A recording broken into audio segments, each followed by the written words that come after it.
جشن 31 سالگرد روز استقلالیت دولتی جمهوری تاجیکستان در ناحیه واسه در سطح بلند آمادگی‌ها برگزار گردید. با این مناسبت چرابینی‌های باشکوه ایدانه از نمایش محصولات‌های استحصالی کارخانه‌های صنعتی ناحیه شروع گردیدند.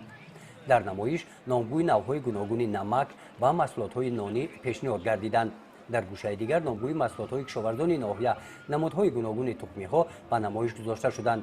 در نمایش همچنین دستاوردهای معارفچیان و جماعت‌های دهات چشم‌رس بودند.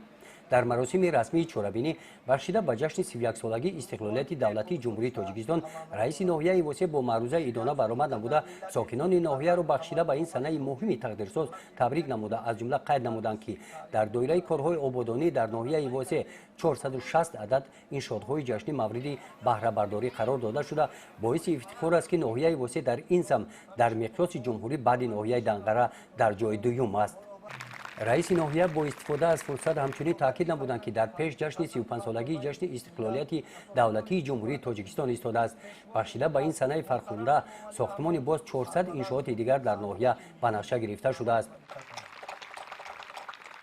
در این چرابینی باشکوه وزیر مالیه تاجیکستان اشتراک نموده از نام حکومت تاجیکستان ساکنان ناحیه واسه را بخشیده به این جشن فراموش ناپذیر تاریخی خلق تاجیک تبریک نموده در معروضهشان عاید راهی تعیین نموده سالهای وزنین و دشوار واقعه‌های خطرمان بنیاد انشاءات‌های بزرگ و دیگر صحیفه‌های درخشان طول این سالها یادآور گردیدند.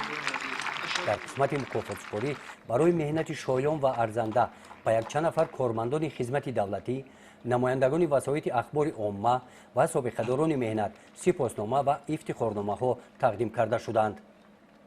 بعد برآمدهای رسمی در دایره چرابینی‌ها بخشیده به 31 سالگرد استقلالیت دولتی تاجیکستان در گذشت افتخاری جوانان و نورسان دوران صاحب استقلال ورزشگران پرچم به دست با دستاوردها از میدان گذشتند. چرابینی ایدانه بخشیده به 31 سالگرد استقلالیت دولتی جمهوری تاجیکستان در ناحیه واسه با برنامه ایدانه کنسرتی با اشتراک کارمندان بخش فرهنگ ناحیه پایان یافت.